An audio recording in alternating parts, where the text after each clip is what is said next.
Call the August 11, 2020 board meeting to order. First on the agenda will be the pledge, led tonight by Board Member Tiffany Johnson.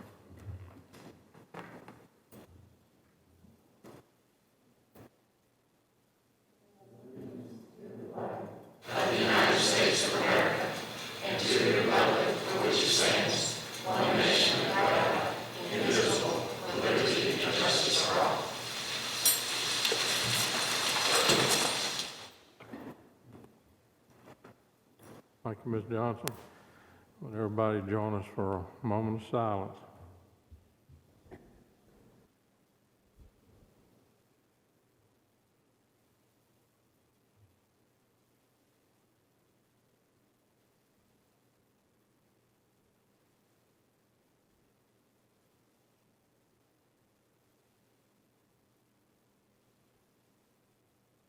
Okay.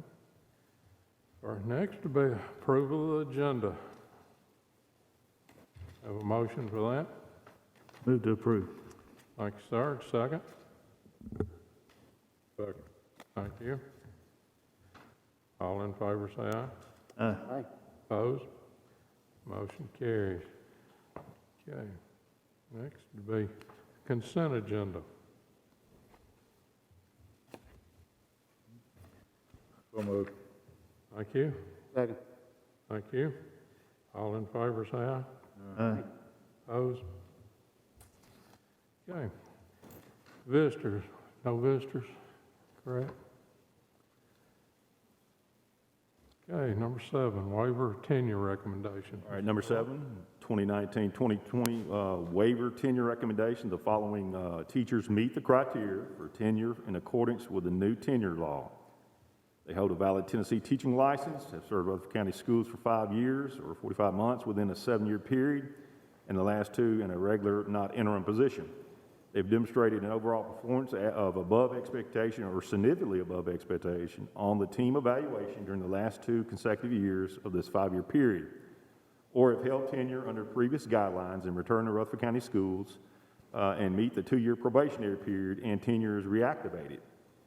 A waiver at Tennessee Code Annotated 49-5-5034, which states that teachers who have received evaluations demonstrating overall performance effectiveness level above expectation or significantly above expectations as provided in the evaluation guidelines adopted by the State Board of Education pursuant to Tennessee Code Annotated 49-1-302 during the last 2 years of the probationary period are eligible for tenure. LEAs granted this waiver may allow teachers who have met all other requirements for tenure eligibility but have not acquired an official evaluation score for the 2019-2020 school year due to COVID-19 school closures to utilize their most recent 2 years available evaluation scores achieved during the probationary period for the purposes of determining eligibility for tenure for the 2019-2020 school year and will count toward their 5-year probationary period. Those 3 teachers are listed below, along with their position in the school in which they teach. Motion to approve, recommendation to award tenure to the teachers who meet the criteria for the 2019-2020 school year as presented. Okay, any questions or comments on that? Have a motion? Move we approve. Thank you. Thank you, ma'am. All in favor say aye. Aye. Opposed? Motion carries. Atlas program. All right, the Atlas Program Memoranda of Agreement found on tab 2. Students taking the right stance or STARS will provide a master's level specialist to work with elementary Atlas students and their parents in an effort to reduce chronic absenteeism and improve attendance of the students experiencing homelessness. Endure Athletics will provide after-school and summer programming, including transportation at no cost for the students living in motels and shelters. The Boys and Girls Club will provide summer program in Smyrna and Murfreesboro at no cost to students who qualify for the Atlas program. Because we pay for the summer programming, they also do not charge Atlas students for after-school care during the school year. Motion to approve this memorandum of agreement between STARS, Endure Athletics, and the Boys and Girls Clubs and the Atlas program as presented. Okay. Thank you. Second? Thank you. All in favor say aye. Aye. Opposed? Motion carries. contract with sole source. Oh, this was the program that Dr. Anthony had put in to the budget for the 2020-21 fiscal year in the HR. This agreement is with Power School to purchase the online candidate assessments for both teachers and principals as they apply for vacant positions within our HR application system. This was previously presented last fall in conjunction with our 5-year plan and HR supporting goals. The cost is $32,915.51, which also includes the implementation training. A sole source letter is provided. Before we take up a motion on this, I'd like for Dr. Anthony to kind of go over that a little bit and both test the teacher and the administration. Yes, and so we've been working with Power School this past year, as you know from our presentation that we presented for the board back in September. And our teacher assessment indicator, each test would take about 45 minutes, and it tests 4 main areas for each of those skill sets. So for a teacher, it assesses teaching skills, cognitive ability, attitudinal factors, and qualifications. And for the principalship, it verifies principal responsibilities, leadership skills, development, and qualifications. And in those areas, that gives us a better assessment, such as for the teachers, in the Likert scale, the test questions will be, 1 to 5, and they'll have a range. And then with that cutoff score, when they have looked at the national scores using this assessment, they're able to verify that if you have a certain cutoff score, then the teacher will at least be able to provide 1 year's growth per student. So to help them get the TVAS scores of 3, 4, and 5 as opposed to the 1s and 2s. So that will help the principals when they're trying to make some decisions on that end. And then the principal success indicators will help us with our AP pool as well as our principal pool. And then also our academies that we have both in the fall and the spring on trying to get in some additional, diverse future leaders. Up to this point in this year, our retention rate was running probably in the 90s, low 90s. Is that correct? Yes. This year it is 91%. Last year it was 90.5, and then 90 the year before. So we've increased by 0.5 each of the past 3 years. So it'd be fair to say that our investment on our teachers is our return on investment is pretty high. Yes, and our exit surveys are showing the same kind of results. Even from just last year, we've seen an increase in when they do have to exit, whether they're retiring or they're resigning or they're having to move, their, I guess you would call it, their satisfaction with their school, the professional development, their insurance, those kind of important items for the teachers have increased by just 4% even from last year. Typically, what year range of a new teacher starting out is that critical point in which they either stay in the profession or they leave the profession? Yes, in that first 3 years is the critical time for them staying, and we have about 3%. They're in that 0 to first year. And then we're looking at, we're pretty much right in with the national statistics that 50% of our employees will be at the millennial stage by 2020. We're right at 48. And over that 3-year period, could you estimate how much we would have invested in that teacher, that one teacher, per teacher? I would say at least $1,200 a year for professional development, in services, additional training with our support staff, such as instructional coaches, a big investment each year. So over time, this program could probably provide us more information than the 3 years. Oh, absolutely. Mm-hmm. Okay, motion to approve this contractual agreement with Power School to provide candidate assessments for both teachers and principals paid from HR 2020-2021 budgeted funds. Okay, any questions? Have a motion? Move to approve. Thank you. Second? Second. Thank you. All in favor, say aye. Aye. Opposed?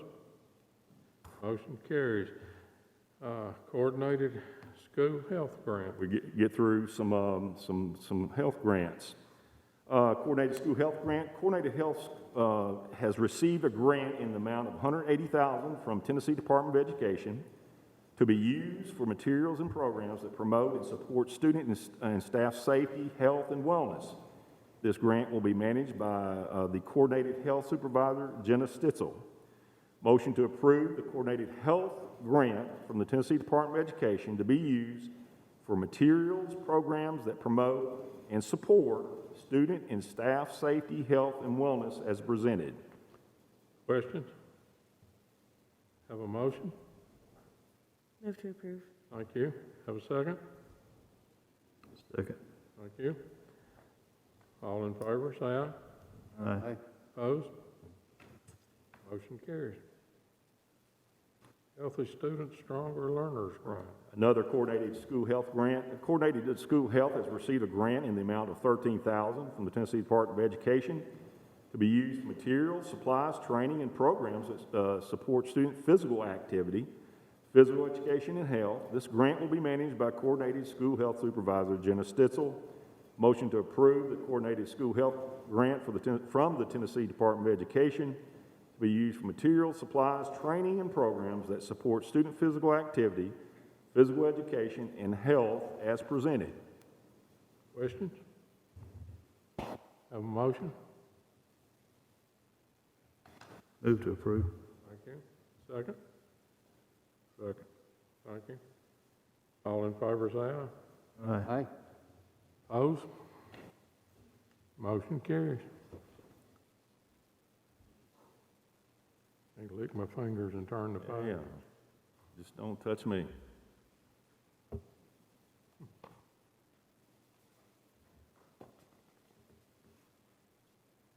Okay, ESL extended contract. ESL extended contract found on tab 4. The ESL department will be conducting an after-school extended day program for Smyrna High School that's funded completely by Title III funds. In the event of the school closure, this class will be conducted through distance learning. Title III funds will provide one ESL teacher extended contract and one bilingual educational assistant extended contract. The schedule for the extended school day will run for both semesters, Monday through Wednesday, from 3:45 to 6:15. Each extended contract is for approximately $2,400. Motion to approve the Rutherford County Schools Title III funded extended contract for an ESL teacher and a bilingual educational assistant for extended day program. Questions on that? Have a motion? I'll move, Mr. Chairman. Thank you. Second? Thank you. All in favor, say aye. Aye. Opposed? Motion carries. Avid contract agreement, Smyrna High School. That's found on tab 5, the Avid contract agreement with Smyrna High School. Avid is a program designed to close the achievement gap by preparing students for college readiness and success in a global society. Smyrna High School is requesting funding for this program for one more year to complete the program for this year's cohort of students in 2021 graduating class. Payment for this program will be provided with general funds. Motion to approve the contract with Avid to continue this program for the 2020-2021 school year at Smyrna High School. Questions? Have a motion? So moved. Thank you. Second? Second. Thank you. All in favor, say aye. Aye. Aye. Opposed? Motion carries. Curriculum and instruction. All right, this next one is for another position that's been budgeted in through this coming year's budget, but this involves a split position. It's a curriculum and instruction department seeks approval for a new 12-month teaching position and a district-wide technology integration coach. The funding for this position will come from the budgeted certified/administrative line item currently allocated for fiscal year 2020-2021. Currently, all technology integration is addressed through the technology department, not instruction. And a position is needed in instruction to enhance efficiency between the various software programs utilized in RCS and the student management system, which is Skyward.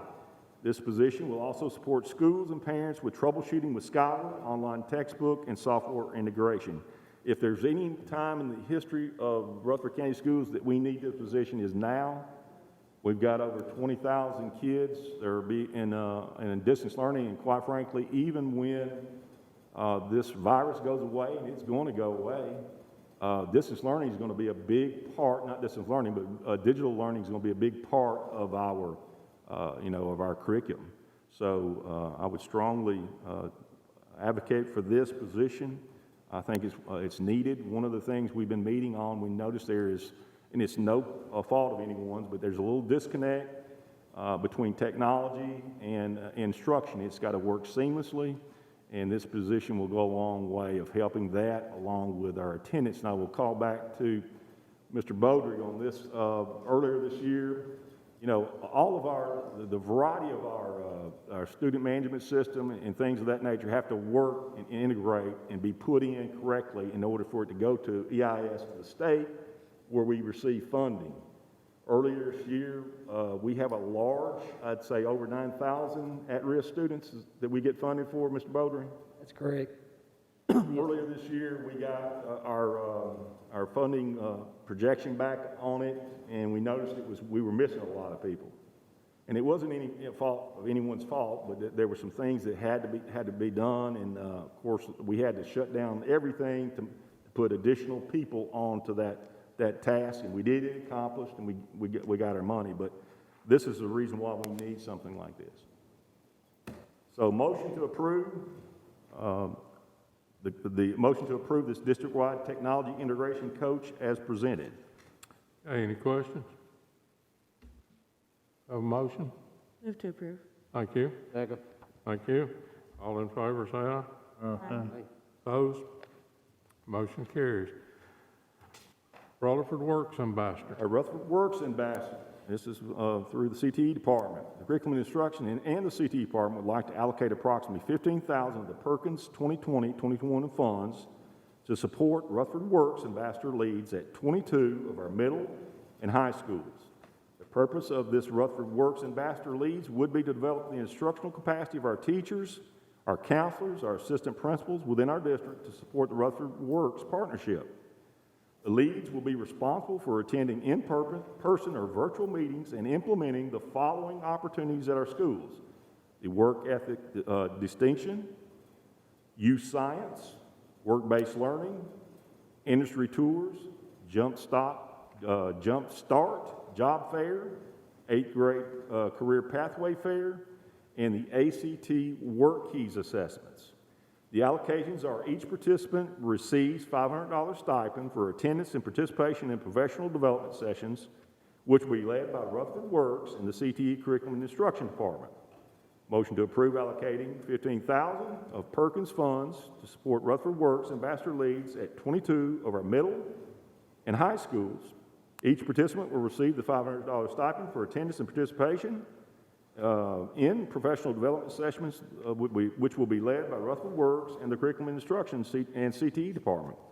Schools are allocated, a number of participants is 11 for middle schools and 11 for high schools. This helps support teacher and student success as presented. Okay, any questions? Do we have a motion? Move to approve. Thank you. Second? Second. All in favor, say aye. Aye. Opposed? Motion carries. Okay, EPP cohort. Yeah, our EPP cohort, of course, we're still the only LEA in the state of Tennessee currently that has an EPP. Last year's cohort consisted of 14. So curriculum instruction in the CT department would like to allocate approximately $6,800 of the EPIC grant funds to support educator preparation provider mentors at 8 of our high schools. The purpose of this mentorship is to provide a building level support for the EPP participants enrolled in cohort number 1.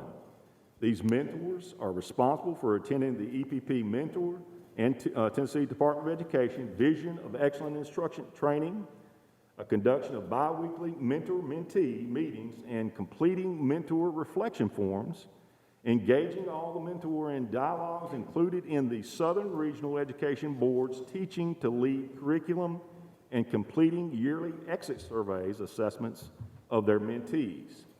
The allocation would be each mentor receives $400 stipend for completion of all required tasks to provide ongoing support to their EPP mentee.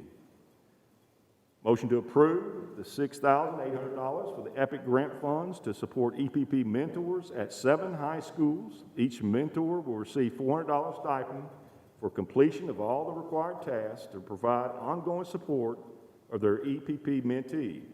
The allocated number of mentor stipends is 17 for cohort 1 as presented. Any questions on that one?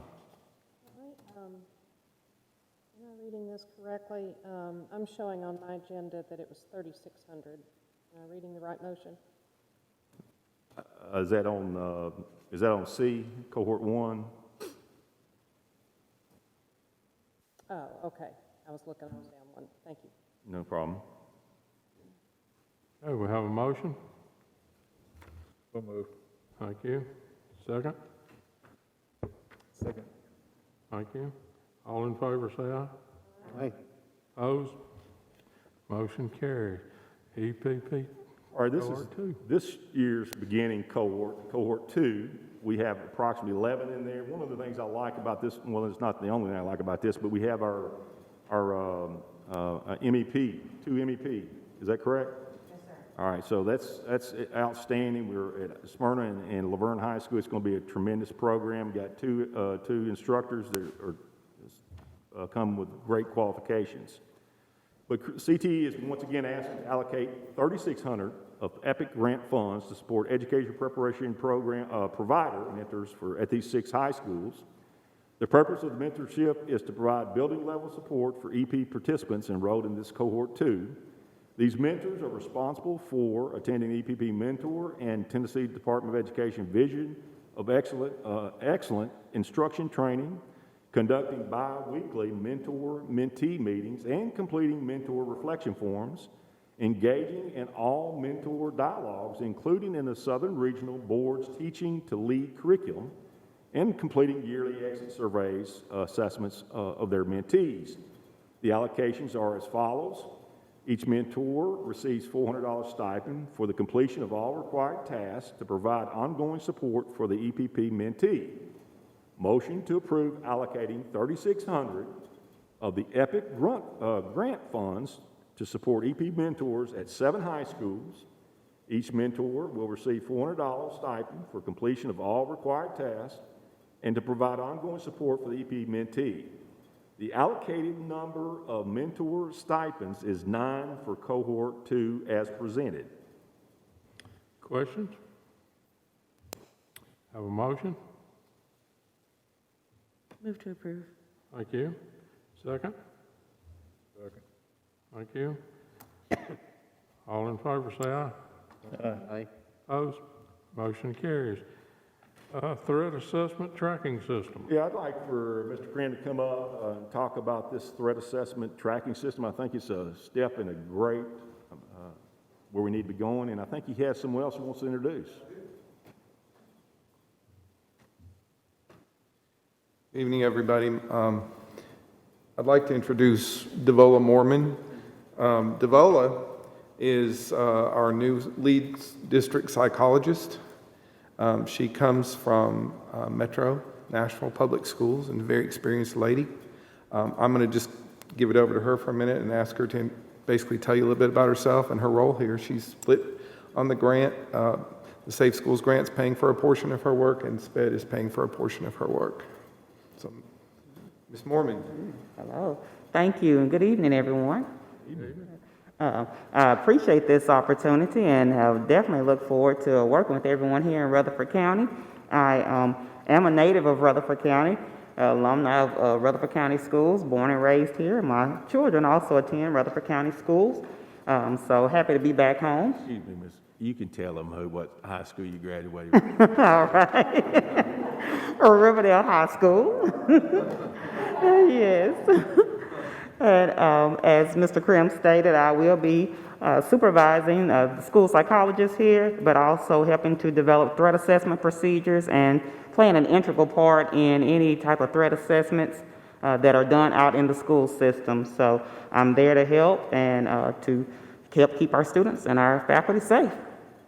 Thank you. I appreciate it. She's going to be a great asset for us and something we dearly need here. Last year, one of our challenges was dealing with our threat assessment load.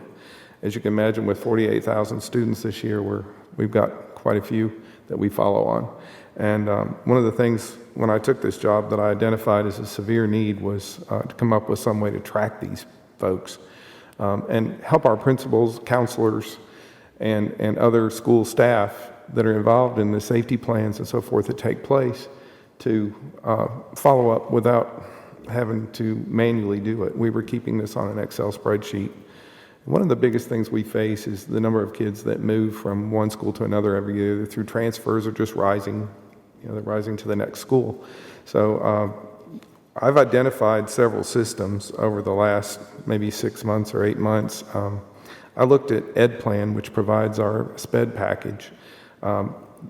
They were very awesome. Their presentation was fantastic. They were also $100,000 a year. We don't have that kind of money.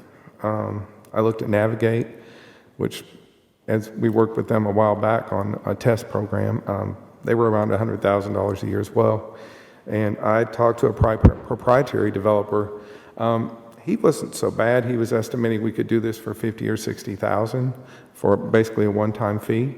I haven't ruled him out long-term, but in the short term, he did not reply to my request for programming. So it left me kind of with nothing, and with school starting, we need to move. The final one that I identified was USA Software, and I was quite pleased to find out that this software really does what we need it to do. It's compatible both with computers and devices, and it does all we need basically from the soup to nuts process in the threat assessments and safety plans, which is the outcropping of a threat assessment. Threat assessments are not disciplinary in nature, so once we identify a threat, we try to help that child and counsel that child and work with that child on the challenges that child faces. And the way we do that is with a safety plan. And that plan is agreed upon between the school and the parents of the child and then implemented. The way we've had to do this in the past is that the principals have had to just write themselves notes to move from point A to point B with these folks. So this system that we've looked at does that for us very nicely. This company, USA Software, was started in the late 1980s, and they got into the threat assessment business in 2009. Dr. Dewey Cornell at University of Virginia is their basis, which is what we recognize here as well, and also the Secret Service. And the Secret Service is who we liaise with at the Tennessee Department of Education for the threat assessment development process. Last year, many of us attended a seminar on threat assessment, basic threat assessment that was put on by these folks.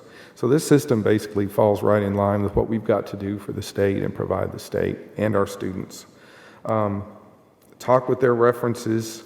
The best one that I could identify with was Chief Kitzrow. He is the chief of the school police in Palm Beach County, Florida. They have an actual school police there. They have 200,000 students, 48,000 faculty, and 200 school resource officers, so they're quite a bit larger than we, and they employed this system for a number of years. He was instrumental in adding some of the features of it, as a matter of fact, and he was very favorable about its use. I also talked with Robin Griffin at Florida A&M University. Janine Welch, I corresponded with her via email. Pasco County, Florida schools, they're fairly reasonably sized versus us. They're a little bit bigger than we are. And then Waukegan Public Schools, I got a response back from them that was positive. It was very short, but positive. So what this thing does for us is identify threat types, which they're user defined, high, medium, low, or however we want to do it. Threat levels. We can group these by calendar events, so we can follow on these things. We can then track the interventions that are due, and that's the big part for us that helps our principals and counselors, that if something is due, if we're looking for a particular piece of paper by a certain date, we input that data when we set the student up, and it'll automatically notify them that it's due in 5 days or due, and if it's overdue, it notifies them and me that we've got an overdue, and Ms. Mormon on that, so we can start following for overdue items, which are pretty critical. Usually what we're looking for is fairly important documentation. We can upload our safety plans to this, so whatever we have arranged for this child, we can upload right into this, and any social media things that we've documented on the child, we can upload this as documentation for what took place. And the best thing I like about it is if a student changes locations, it'll notify the receiving school that this child's on threat. And so they're aware of that, and they can start intervening and working with this child immediately. So I think that's important. It's basically done by email alerts to these folks. It's not a text, or it's just email based. And it runs separate from our system. It isn't reliant on Skyward or any other system or Clever, but it does have the ability to interact with Clever, should we decide that we want to upload some data into Skyward. We're looking at $28,495 for 1 year's package, and that is a fixed rate. He's promised that rate for all years in the future, which is good for us. $19.95 is the setup fee to put it on our server and to manage it that first year. That is non-recurring. That will not happen again. That's just the one-time deal. Basically, this is $70,000 cheaper than the nearest competitor. I've likened it, it's not a Mercedes, but it's a car that'll get us to where we need to go. And I'm asking for your approval on that tonight. Thanks. All right, motion to approve. Let me go ahead and motion to approve Safe Schools grant monies of $28,495 for the USA Software Inc. Product package for 1 year license renewable annually and one-time setup fee of $1,995 for a total of $30,490 as presented and coming from Safe Schools money. Okay. Any questions on that? I've got one. Mr. Krim, I'm just, from the safety committee. Yes. It's been a while since we met. Yes, ma'am. We had something else, and this is going to replace it. No, we didn't have anything else at all. No, ma'am. Stop it is completely separate. Stop It is separate than this entirely, and Social Sentinel, which we discontinued the use on that. Yes, ma'am. It's an entirely separate package for this. This is for our actual schools. And will you tell us what social media that's going to be looking at? This package, it doesn't look at social media.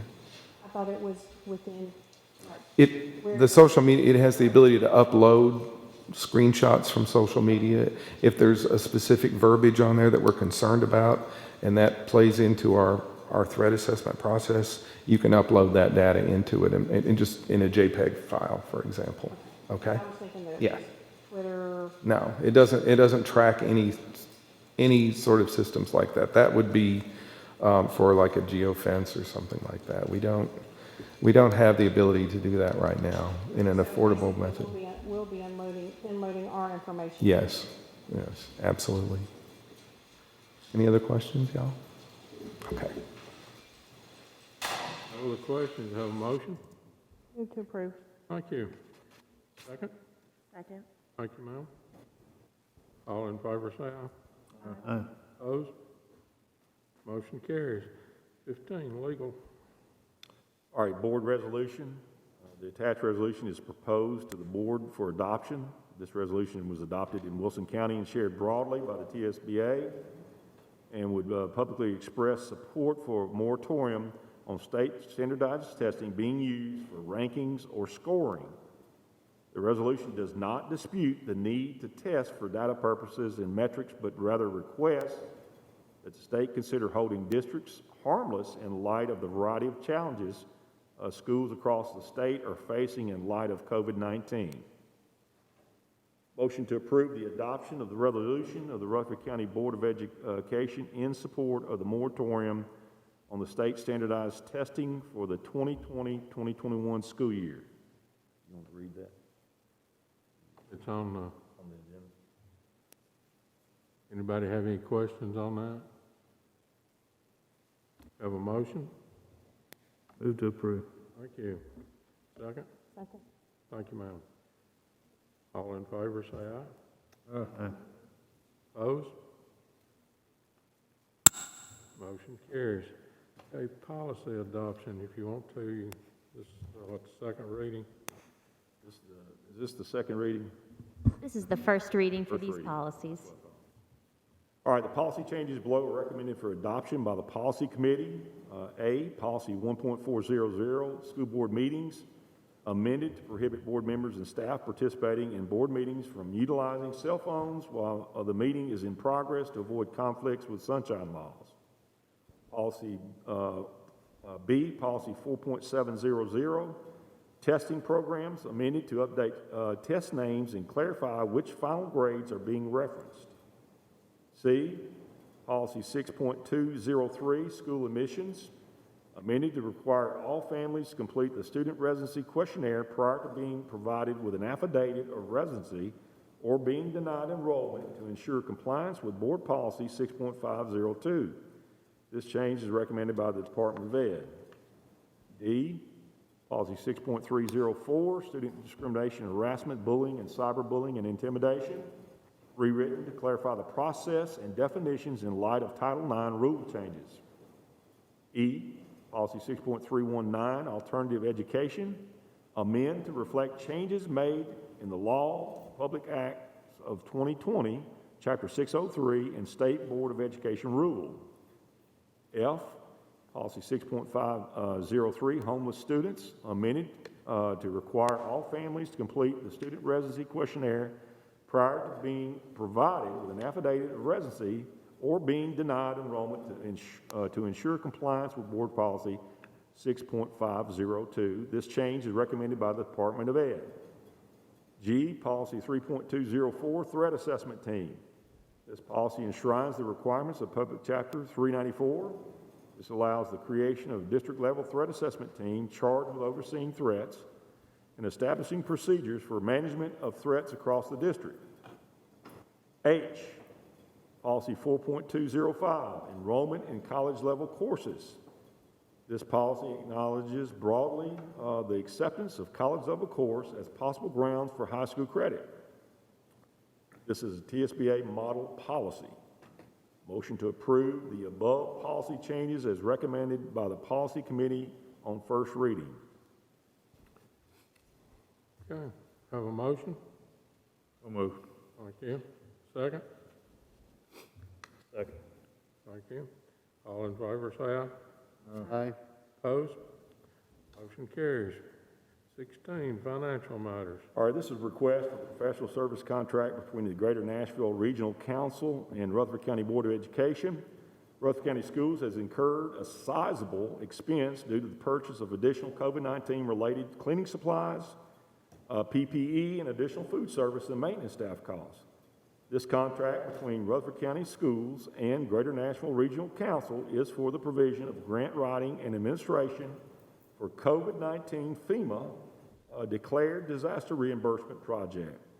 GNRC will assist the Rutherford County School Budget and Finance Department with preparing and submitting a FEMA disaster reimbursement grant application to maximize reimbursement of COVID-19 disaster-related costs that have not already been covered by Federal CARE Act, USDA emergency food grant funds, or federal or state funds in an attempt to minimize the impact of the local tax funds from this federally declared disaster.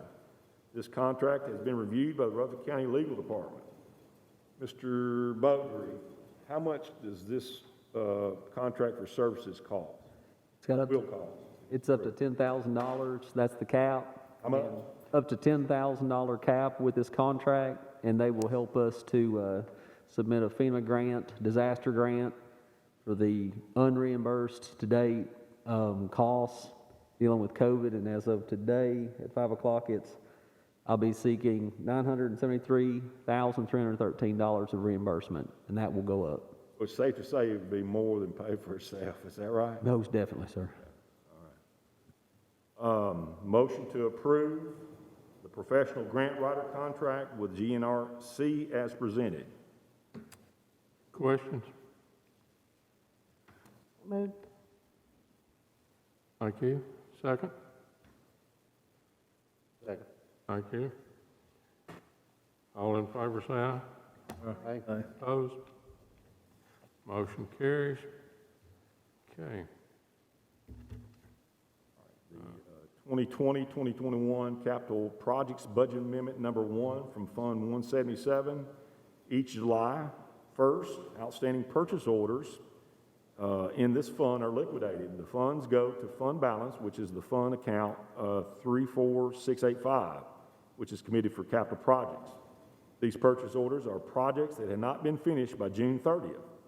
This amendment takes those funds out of 34685 committed for capital project and rebudgets the expenditures for carryover projects that were approved last year but haven't been completed.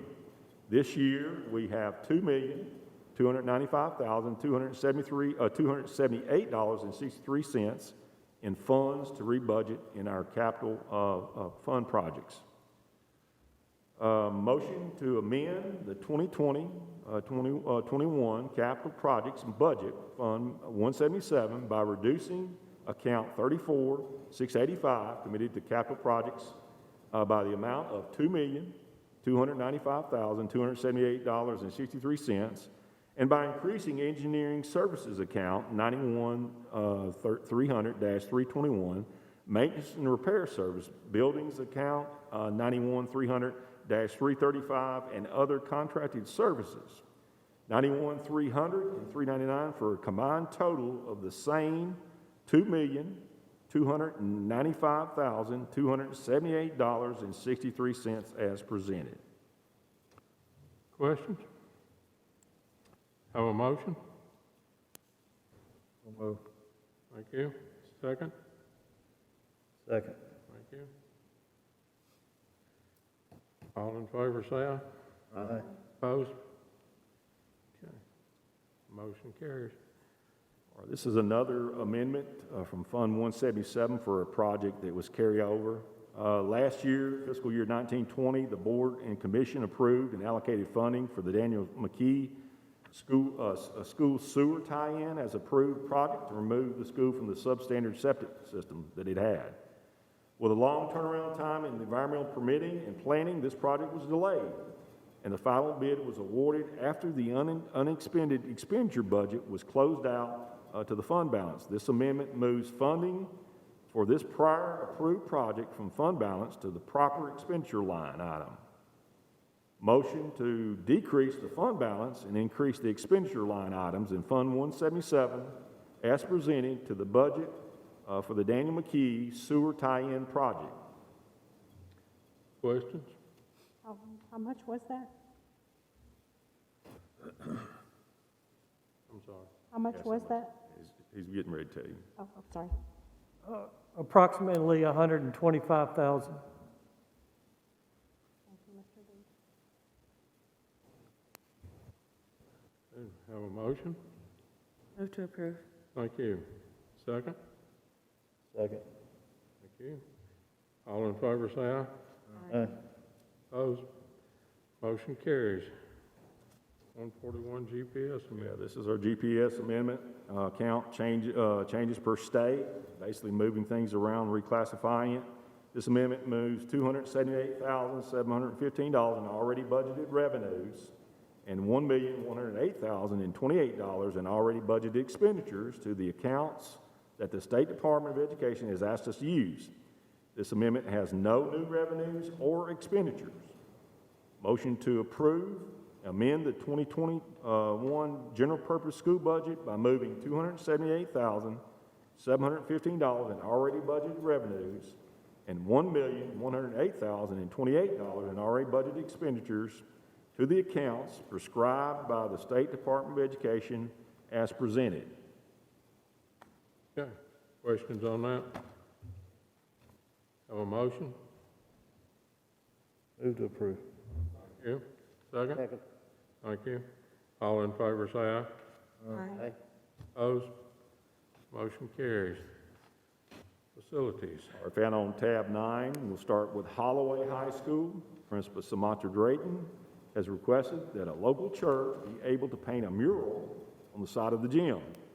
Engineering and Construction has reviewed the request, the proposed artwork, and the location on the building, and finds it to be acceptable. There will also be a second mural on the back wall of the gym. This mural will be hawk wings like other schools. I'm hoping that's other schools that have a hawk as a mascot. Okay. Motion to approve the request to have the two murals painted on the gym at Holloway High School as presented. Move to approve. Thank you. Second? Second. Thank you. All in favor, say aye. Aye. Opposed? Motion carries. Rock Springs Elementary upgrade. Yeah, I'm going to just let Mr. Lee talk about that. This is for information here. Okay. Yeah, the next two items basically are for information only. Rock Springs Elementary update, that's our annex addition. The contractor has struggled like a lot of projects have recently with COVID and getting materials and labor. But they have reached getting us where we need to be. I have not talked to the fire marshal today, but we were expecting to get our certificate of occupancy today. Teachers have been allowed in the building this week. The students that would be in that annex tomorrow and Friday, we have a plan in place so that because kindergarten's not there yet, Mr. Lewis is going to keep those children that would have been in those new classrooms in the main building for these 2 days and then start them in the building on Monday, their first full day. So that's being wrapped up and moving in right under the wire. Our next one is Tan Oaks school update. Middle Tennessee Electric has completed their design and submitted their fees. CUD has just recently completed the water line upgrade and now has it to our property. And we've been working with them on the master meter design. This is something new that CUD's done. We're kind of the first one to do this. Typically, we would have a water meter at each building. Elementary or middle school would be a 3 or a 4 inch, and a high school would probably be a 5 or a 6. All the water lines on the building we pay to put in, but CUD owns them. We basically, it's standard with utility companies. They're wanting to get out of the utility ownership on private property, which all of that would be us. So what they've gone to is what's called a master meter. So instead of having 3 separate water meters on our property, we would have one large water meter. This has kind of been a new process for them and a new process for us. We're working through all of that. The sewer contractor that is doing our off-site sewer has begun work. Mr. Reed's firm has mailed out letters to the 3 property owners that we have to cross to gain access and easement. We've heard back from 2 out of the 3. Myself and my staff have meetings scheduled with them this week to walk their property to see what kind of things we need to do to achieve their easement. So the project on that part has begun. I mentioned recently that we had determined that there's some wetlands property on that, wetlands acreage on that property that we were not aware of when we purchased the property. We have been working with TDEC feverishly on this situation. They basically shut us down for a month. We have not been allowed to move forward on the site itself until this past Thursday. We've basically modified our drawings to take these areas out. We've retained the services of Griggs and Maloney here in Murfreesboro. They're wetland. This is what they do. They're engineers that specialize in this type of work. And they're working with us to work with TDEC to get us back going again. And we are working on the roadways, the new elementary school, and the road that will go over to Hoover's Gap. We do have permission to begin on that work. The other property we do not have permission to work on at this time, and we're going to be working with them. We hope to have a resolution in the next 3 to 4 weeks on where we go from there. But that project is just now getting back started. So that's kind of an update on our 2 ongoing construction projects. Where are we with Laverne Middle Edition?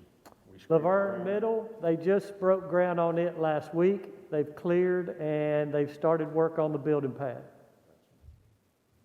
It's amazing what they did in just a few days, because I've been over there. Mr. Chairman, I have a question. Mr. Lee, about how many acres of wetlands was found at Ten Oaks? Right now, on our actual property, somewhere between 17 and 19, we're still working with TDEC to finalize that final number, because it's not a square, it's a real irregular shape, but it's somewhere between 17 and 19.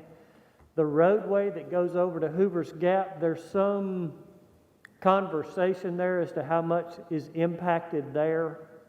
I would say maybe a half acre, but we do have 2 stream crossings there, and we'll have to have some special, depending upon the determination of this wetlands area, we'll determine what type of ARAP permit we have to get, which is a stream crossing permit, which is not unusual to have to do. It just determines to what level and how expensive. And we'll learn all that once we get a little bit further with TDEC. Thank you, Mr. Lee. Okay, Buchanan Elementary School. Buchanan Elementary school sewer, Rutherford County Schools is in the final stages of design and connection of permanent sewer line from Buchanan Elementary to the Murfreesboro Water and Sewer Department system across the Manchester Highway. TDOT is requiring a permit and a running surety to be able to cross the highway as a private utility system. This is standard procedure and has been reviewed by Engineering and Construction and by Jeff Reed, Board Attorney. Motion to approve the Tennessee Department of Transportation permit and running surety for the new Buchanan Elementary sewer line. Okay, any questions on that? Have a motion? Move to approve. Thank you. I'll second it. All in favor, say aye. Aye. Opposed? Motion carries. Insurance update. You have in front of you the reports that we received. Dr. Anthony and I received with this in July's meeting of the insurance committee, and that is just a to-date financial report for Fund 264, of course, the Employee and Retiree Health Insurance Fund, and 266, our self-insured workers' compensation fund. And as noted, that is for activity through the end of May. With now the funds closed out, we'll be meeting here soon with the August Insurance Committee, and we will bring you next month the closed numbers so you can see the performance of both these funds for the whole fiscal year. That's all I have. Mr. Broderick, what happened in October and April on the Workman Injury Fund performance? What's going on there? Are you looking at the prior year? Yes. Yes, there is that was the prior year claims, which was quite high, and then of course the current year drop for 20 or for the previous year? Yes, sir. That was a comparison of October 2019 compared to October 2018, and I can investigate what happened in 2018 of that month. Whatever it is, we don't want to do it again. No, sir. Any other questions? Okay, director's update. All right, currently, as of today, we have 2,548 active cases of COVID-19 in Rutherford County. That is 0.766 spread rate. That's lowest it's been in 21 days. We're also looking at a positivity rate of less than 14%, and we're not seeing any huge increases in terms of cases within 5 to 18. Quite frankly, to be honest, I think we're seeing some positive things. I hope it continues that way because we sure do need it. However, we've been in school for, teachers have been in school, let's see, is this our seventh today? Seventh today. I wish I could report that every school was having success. We're having, of course, we did have some challenges at Christiana Middle School where we had to delay that for until 14 days. And we're having a challenge at Buchanan Elementary School.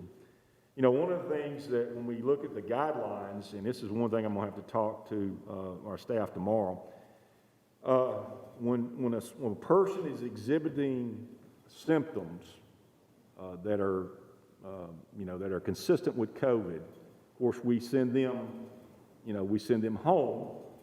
However, we also do contact tracing for who they've been around. Now, my question would be, do we require them to get tested? No. The Department of Health has not recommended we require testing at this time, so that's what our current policy is, but there's no prohibition against it. One of the problem, and quite frankly, these right here could easily have been avoided. I think we would be remiss to say that. Some of these could be avoided. We were not practicing social distancing. I mean, we've got evidence of that. However, some were brought in, we know that.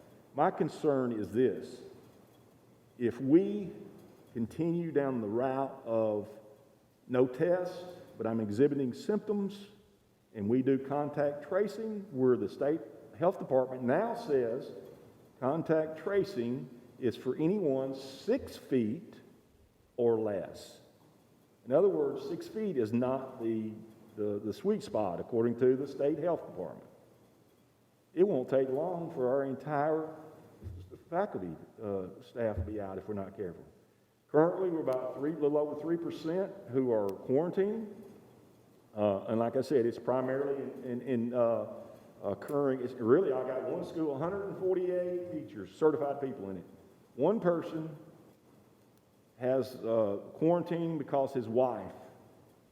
And I'm perplexed, if you can do 148, why can't you do 34?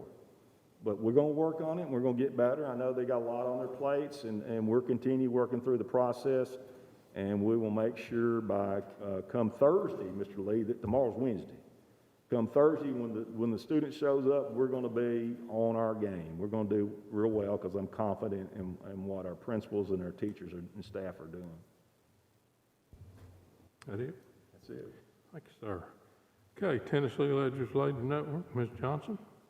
Well, all I have is that the legislature has reconvened to address the special session liability. I don't know much that's come out of it so far. I don't know if Ms. Page has anything to add. Sure, I can add briefly. The governor has proposed a compromise bill. As we know, when we ended session last time, we had a breakdown between House and Senate. House said, don't have this liability bill retroactive because we have constitutional concerns. Senate said it's important to do that. The governor has proposed new language that has two major changes that I think are noteworthy. The first would be, when does it apply? It would apply only to cases that were filed or began August 3rd, or whenever he called for the special session, whatever that date was. So it wouldn't be truly retroactive to March, but it would allow cases that are currently pending or being filed now to be able to be exempt from that legislation. But anything coming after this special session being called would be subject to that limitation on liability. So trying to find a compromise for our House and our Senate. And the other factor is they did remove some language related to whether the expectation is we're following public health guidelines. I haven't explored what the implications of that are. Obviously, we're going to continue to follow health guidelines, so I don't think it's going to be relevant for us. But there might be some implications on when that liability attached based on what language they settle on. So that's where we're at on that.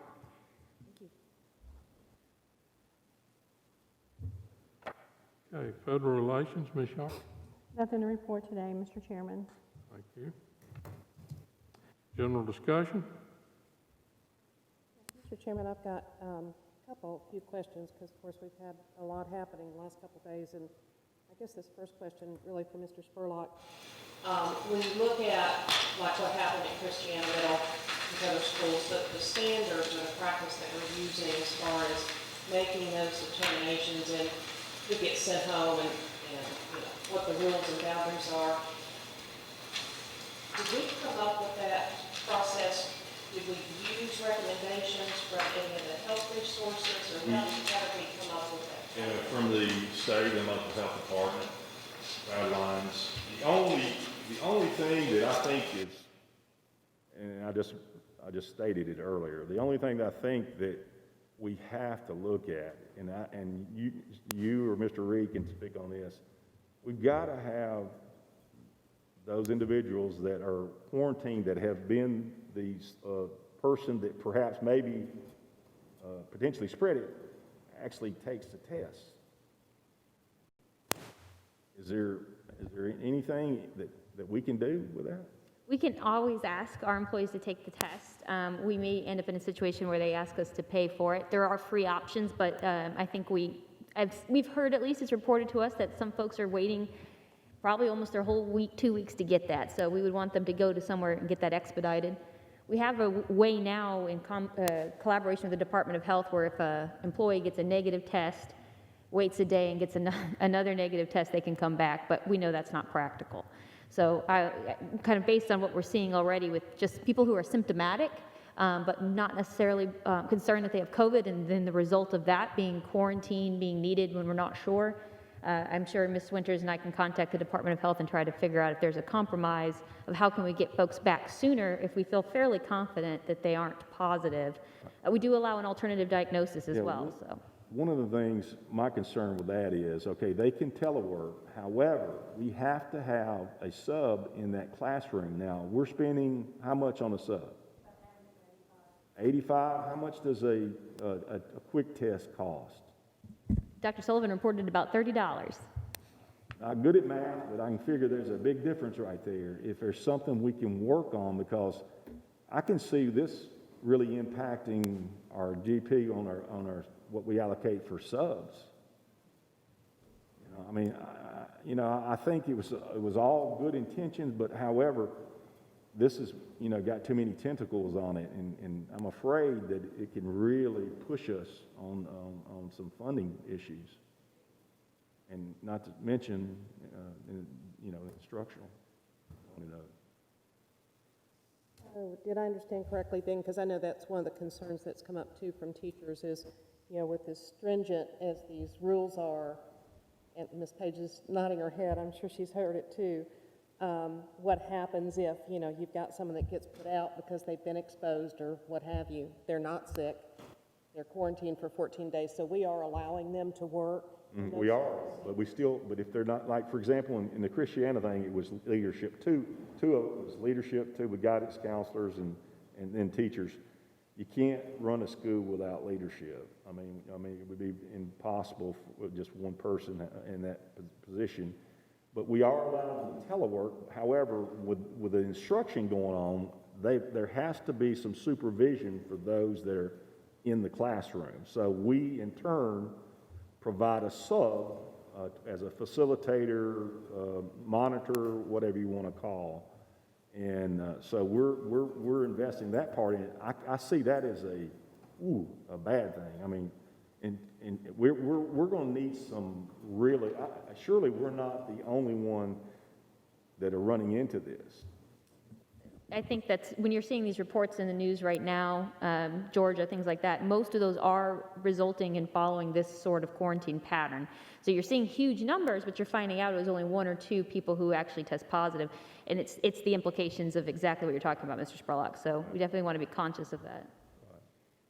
And to their credit, the majority of our schools have not had a major problem, and those that have had some, it's from a relative that or parent, they live with a parent or the husband or the wife and those kind of things. The social distancing part, that one there tells a story, whether you're positive or you're negative. If you are close enough where someone has had symptoms and you have contact tracing says you have to quarantine, guess what you haven't been doing? Social distancing, or perhaps maybe not wearing a mask. We're doing a good job, but it is what it is. Anything else? Yeah, I've got one other question. Okay. I've also heard from quite a few teachers, and this might be a Dr. Sullivan question, that we're having, from the way it's been put to me, some very serious problems rolling out Kidham. Can you speak to us as to what's going on with that, Dr. Sullivan, and where you're at with those challenges? Yeah, absolutely. So last week during our initial orientation with Kidnam, especially for our K-5, we had orientation all at the same time, which overloaded their denial of service, is what Kidnam called it, to where it was almost acting like it was too many people trying to hack in at one exact point because we were all accessing the exact same format for that training. Since then, they apparently did a fix on Wednesday night and then another one on Thursday night where they shut it down. We have had our staff, our central office staff, have office hours. They had it again today from 1 until 4 o'clock. And from 1 to 4, I know I did not speak with Ann Haley with elementary, but middle and high school did not have one teacher or administrator get on to ask for support. I know I just talked to our instructional technology coordinator, Jeannie Williams. She is still in there right now working on Kidnam. But that is part of the reason for that district-wide integration coach. And so to kind of give you just a quick background, Skyward is our brain, the best way to put it. Every little checkbox has to be checked exactly right for a teacher and a student to have access to Kidnam or anything else that we have. If a teacher is not scheduled in the correct course code from the State Department, then Kidnam is not going to pick up that course exists. If a teacher does not have the right checkbox, then it's not going to give them access to Kidnam even if the course code. And right now we have pretty much Steve's team and one individual in technology that is checking all of that. And that is, for a system our size, not a very efficient way of doing it. Our coaches at the school level can do the same thing, but if a coach is helping a teacher, which is their number one role, they're waiting on one person to go in from their school level then to change one access code to be uploaded the next night. So, absolutely, completely agree, and they understand where we are and our frustrations were. And I know our teachers and administrators out there everybody's under a lot of pressure right now. Would you say then that our teachers are in a position right now where they feel like they've been sufficiently trained on Kidnam, that they're comfortable moving forward with it? They will, yeah, absolutely. And what we've been telling them from the very beginning, when it came to a new platform, of course you're going to have your outliers. We've recommended from the beginning to go ahead and type everything in Microsoft Word and then copy and paste that into Kidnam when it becomes available. But if we are supporting and working with our coaches every single day. We have Jeannie Williams with instructional technology, and then we have a 612 and a K5 coach specialist that is working with our coaches, and they're the ones that are pretty much that on-the-ground level training. You do have new coaches in some buildings. That is one of the positions that is almost like a pipeline for us for administrators. And so a lot of times our coaches then get pulled up into an administrative position, and we have somebody coming straight from the classroom that is then not supervising teachers, but providing that direct support. So there are, of course, going to be those challenges, but that's why we're offering those hours for our 2 days a week, and we'll probably expend that as well for our central office staff to be able to help teachers and problem solve through that. Thank you, Dr. Smith. Anyone else?